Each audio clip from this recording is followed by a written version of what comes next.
Today on Animal Outtakes, This is the treat of a lifetime. we're going under the big top to the greatest show on earth to learn about one of their trademark acts, the elephants, and how this company is making a major impact in the future of the species. We'll be right back for the behind-the-scenes look, unprecedented look at the Center for Elephant Conservation.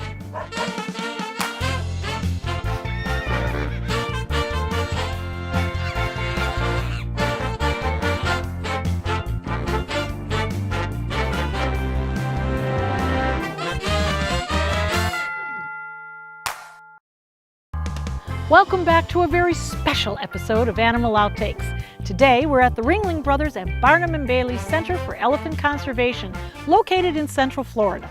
So, we're at the RBBBCEC. Easy. And that spells elephant. No, elephant has 2 eyes. Elephant doesn't have any eyes. Then how does it see? But it does have a long nose, right? Or does it not have a nose either? Actually, it's a long trunk, not a nose. So no eyes and no nose. Then what does RBBBCEC spell? It doesn't spell anything. Then why do they call it that? Okay, Lou, the Center for Elephant Conservation is an amazing place. This 200-acre facility is home to the largest herd of Asian elephants in the Western Hemisphere. Oh yeah? How'd a bunch of Asian elephants get here? We import everything now. You two are so exasperating. How do you spell that? RBBBCE. Lou! I'm just kidding, Masha. I love elephants. How many elephants do they have here? That's better. About 30 elephants call this place home.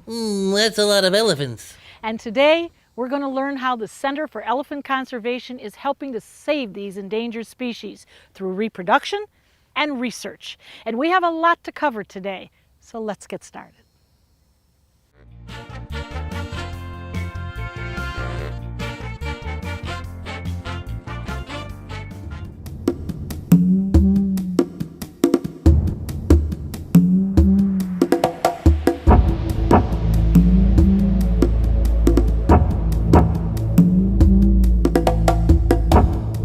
Nestled in the swamps of Central Florida, there is a sanctuary for retired entertainers.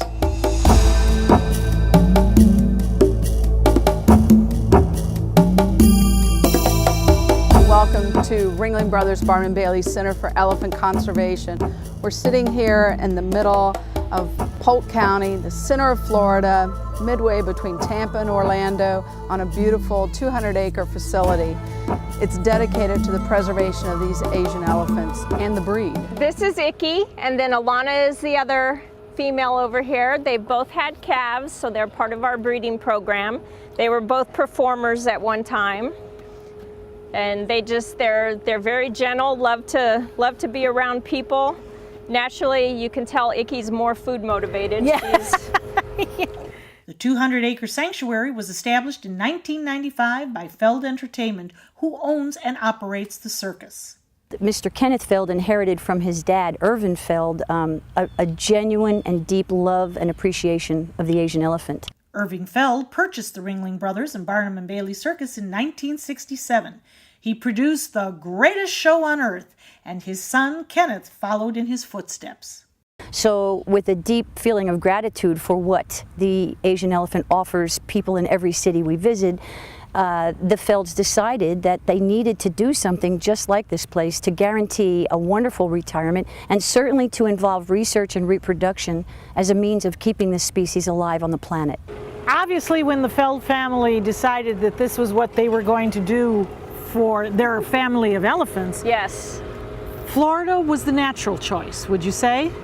We looked at a lot of different property, but in Florida, it's nice because we have kind of that same semi-tropical weather that they would have in Asia. And just the heat and humidity is something that elephants are used to, and their bodies are basically designed to cool themselves down, so they're used to a hot climate. And then, you know, just this facility and kind of, we wanted it in the middle of nowhere, but it seems to be a perfect place for the elephants to come and live out the rest of their lives here. Asian elephants have been performing with the circus for more than 100 years. and there has been a fair share of controversy over the training of these animals. You know, you are holding a device Yes. that has been extremely controversial for many, many years. But we've watched you now. You really haven't even used that device, but I'm sure that there Right. is a good purpose to it. That device, known as a bull hook, is made of fiberglass and stainless steel. It has a hook and a point and is used to reinforce the vocal commands given by a trainer. Trudy gives us a demonstration. First of all, when we work with the elephants, the first thing we do is with vocal commands. Like I'll say the name, I can say icky trunk, icky trunk. And then in situations like, especially when we're traveling on the units and stuff, if they can't hear you, there's a place that we can touch the elephants for each command that we want them to do also. So I can just touch her icky trunk, trunk. And that's just basically there's specific spots on them that you can touch them with it. It's just a backup tool that gives you a tactile cue for the verbal cue, to follow up the verbal cue. If I want her to come to me, I can say come here, and then right underneath her jaw right here, which you can feel is just huge and massive, I can pull her towards me. Or if I need her to get over, I can push her away. But it's just, when you equate this tool to this animal and how big and massive they are, it's just, and we're all trained to use it. It's not just we hand this to anybody and say, okay, go figure out what you're going to do with an elephant. But again, Right. I've been watching you. There was no pressure. There was no pressure put. You just touched her. Right, and and that's what you want. That's the optimal.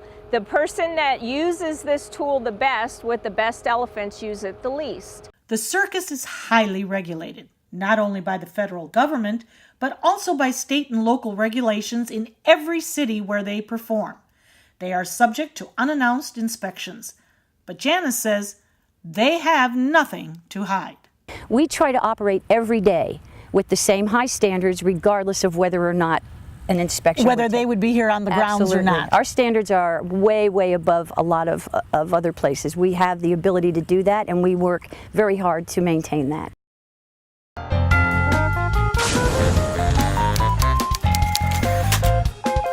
How is their eyesight?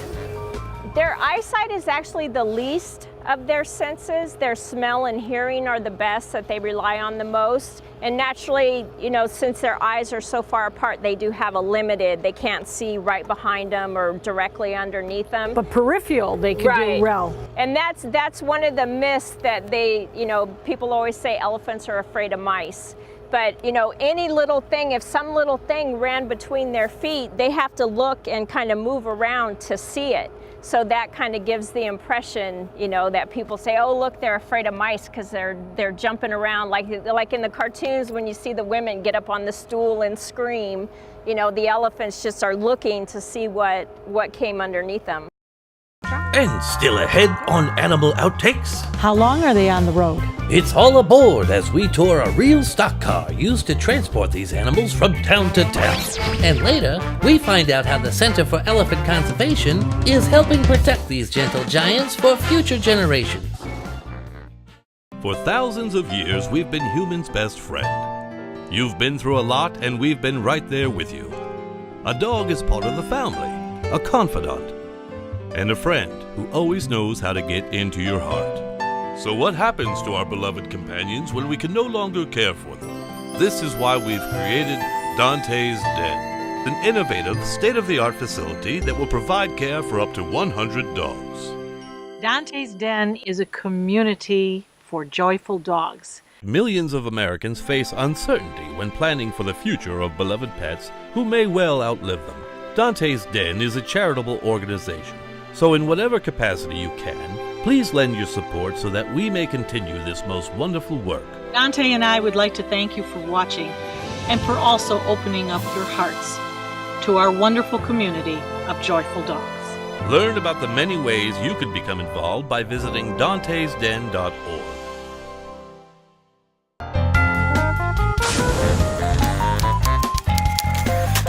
We walk with these elephants in the morning. We pick up their feet, make them stretch, you know, do a little bit of exercise. And, you know, just like with a human, they're going to be pretty sedate. But so you have to get them to exercise a little bit. So we actually take them and we tail them up, which means that the elephant in front walks along and then the next elephant holds that elephant's tail. And that's something that we train ours to do, but I've heard people say that they've actually seen it in the wild too.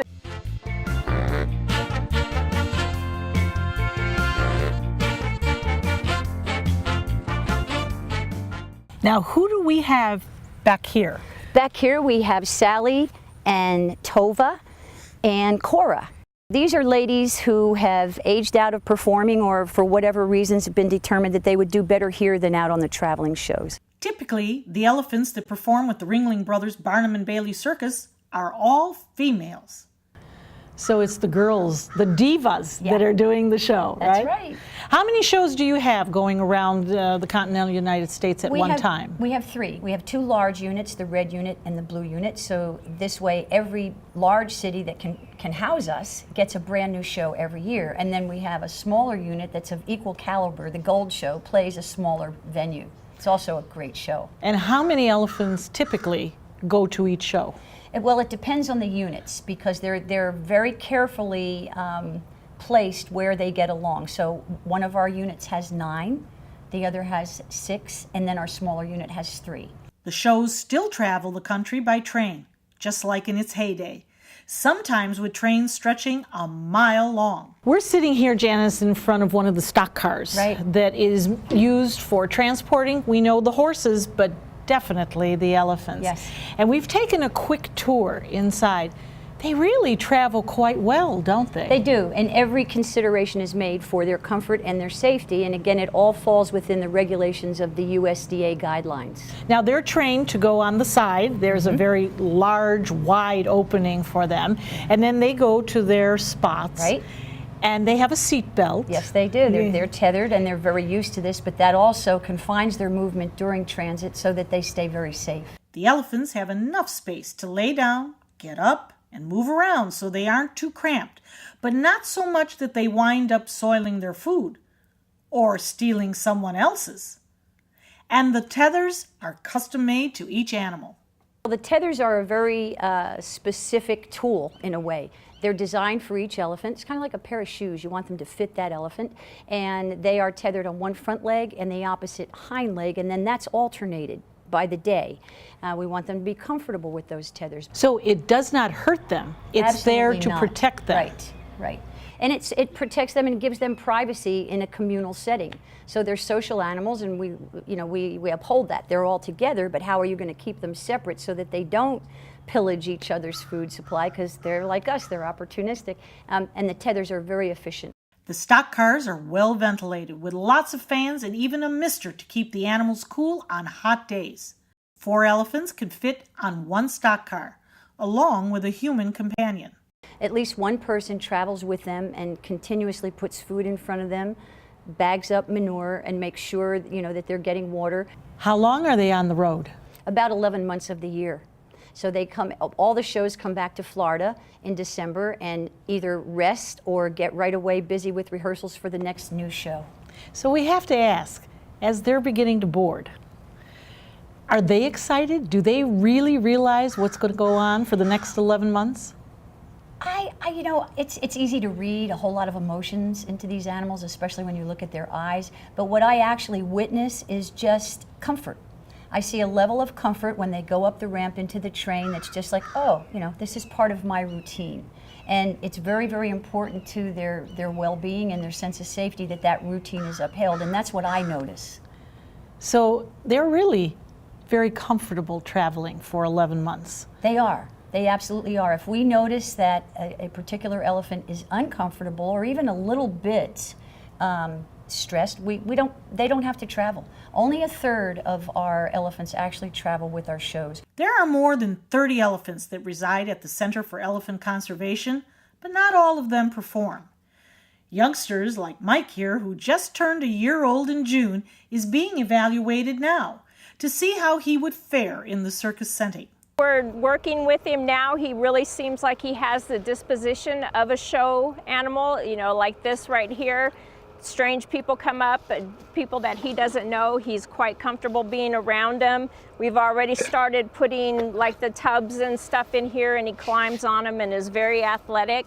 So right now he's really showing to all of us that he has the disposition that he may, you know, like the life on the road. After some more training with props, the elephants will be sent to the winter quarters to be with the performers while they are revamping their acts. If things go well there, the animals may even start traveling with the circus, but not necessarily taking center ring. So you get to see if they're comfortable, and if they do well in that environment, then they stay out with the unit, and you know, they make friends out there and become part of that herd, and then slowly get worked into either performing on the show or just traveling with the unit. He loves my gym shoes. Oh yeah. Yeah, okay. They're very You curious. can have it. Next on Animal Outtakes, This place was founded and continues to expand and thrive entirely for the welfare of the Asian elephant. how the Center for Elephant Conservation is boosting the number of Asian elephants on the planet.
And now, here's Bud and Lou.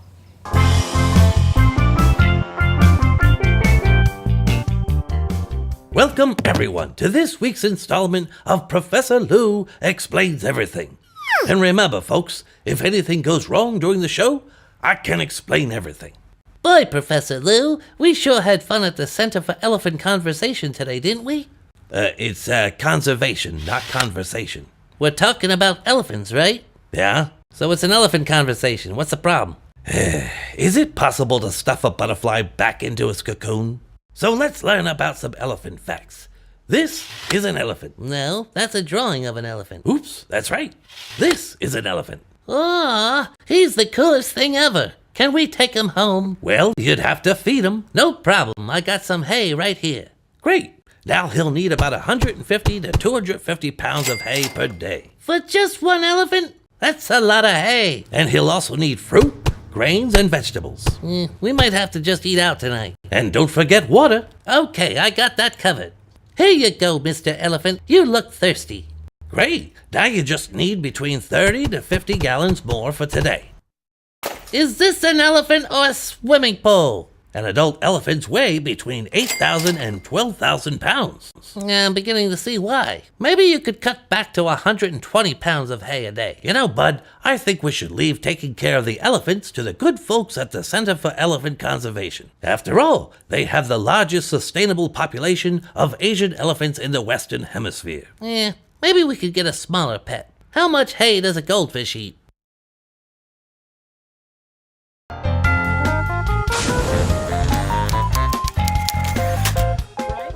See, and then female Asians just have real small tusks. They're called tushes. And then watch her tongue, how her tongue kind of grips the food and pulls it back. Because this huge, amazing animal only has 4 teeth. One on top and bottom on each side, but they're huge, just grinders that they pull all of the food back to it and grind up their food. Trunk, Alana. Icky, you have some already. Now this trunk, this is almost like a quilted blanket. This is what it feels like, right. But very hard. And it's amazing. There's anywhere, scientists differ in their opinions, but there's anywhere from 150 to 40,000 different muscle units that control their trunk.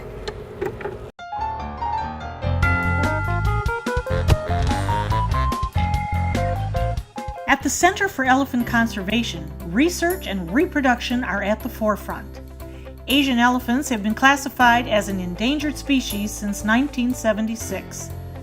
They are losing their native grasslands in Asian countries as human populations grow, and their habitat is being converted for other uses. In 1997, the Asian Elephant Conservation Act was passed with the support of Feld Entertainment, strengthening the country's resolve to help protect at-risk elephant populations. At the Center for Elephant Conservation, they are contributing by offering scientists an opportunity to get up close and personal with these animals. And these elephants are all trained, so a lot of the scientific community can get up close with the help of our handlers and touch these elephants, examine them in ways that would not be possible in every other facility. A huge part of what these elephants do is we're able to take blood from them on a regular basis, and different scientists use different some of the blood to study different things about elephants. Scientists can come right up and they can do ultrasounds on them, and these are just great elephants. The center is also working to increase the population of Asian elephants. This is Mike. He's just over a year old. He turned a year in the end of June, and he's over 1,500 pounds now. And growing. He only weighed 214 pounds when he was born. He was our smallest. There have been 26 baby elephants born through the breeding program, which was started over 2 decades ago.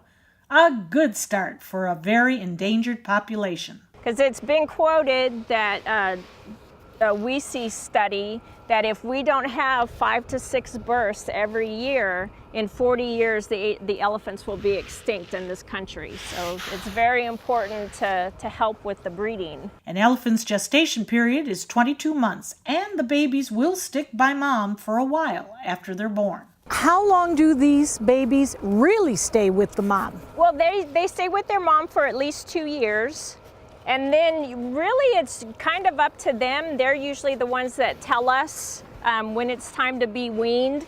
Because when he's twice this size and another year from now, and he starts really pushing on mom and really starting to be annoying, she'll kind of say, okay, that's enough, you need to. So when mom gets a little more aggressive with them, that's usually when we'll wean them. Let's get into the all-important breeding program, because really everything that you do evolves into this guy. So walk us through the process. Well, with the Asian elephants, since they are endangered, they cannot be imported. So all of the elephants that are in this country is it. We have to have elephants that are born here to be able to sustain the populations for zoos and circuses. To be able to let people see these magnificent animals. Since there's a finite number of elephants here, the center closely monitors to make sure there is no inbreeding. They've even started a genome resource bank with samples from elephant bulls from across the country for artificial insemination. We've only had one successful AI birth so far, Barack, and his mother was inseminated out on the road. She became pregnant, and then when she was in her last few months of the pregnancy, we brought her back here. She gave birth here, and then when he was about 8 months old, they both went back out on the unit and traveled. As our day winds to a close, it's easy to see the passion for these animals held by everyone who works at the center. We want to make sure that the breed continues on for many generations so that my grandchildren, my great-grandchildren, and even when I'm not here, will be able to enjoy and see these magnificent creatures at the greatest show on earth. They're a magnificent creature, and I want to make sure that there's elephants in this world for future generations to enjoy, because I know how much I love them. So, you know, I want to make sure other people can get that same passion from the animals. The care is amazing. The people who work here, we often say it's a lifestyle, it's not a job. You don't enter this field to get rich or have time off. You enter this field based on a passion for giving these animals the best care that we possibly can. And with the Feld family backing here at the CEC, we're able to do that. The Ringling Brothers and Barnum and Bailey Center for Elephant Conservation is dedicated to helping save the species and is therefore not open to the public. But if you would like to learn more about the elephants and work being done at the center, visit their website, elephantcenter.com.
Well, that's it for this special episode of Animal Outtakes. Man, what a show! Those folks at the Center for Elephant Conservation really do a great job. Yeah, and it just goes to show, even when you're really big, sometimes you still need a helping hand. That's right, and they're helping protect these amazing animals through research, reproduction, and retirement. The 3 R's of elephant helping. That's right. Join us again next week for another outstanding animal adventure. And trust me, it's 20 degrees cooler in between these two. Yeah. How about that? Oh, does she like it? Yeah. She likes it. Okay, yay. What a sweetheart. What a sweetheart. What a sweetheart. Yeah, that little dirt falling Don't down. worry about that. But you can hear some of the different sounds that they make. Like The sound she just made, was that a happy sound? She does that. She does that when she's going in the yard with males, so, and I know she likes that. And she does that, you know, like when different people. She doesn't know I'm a female, right? Yeah.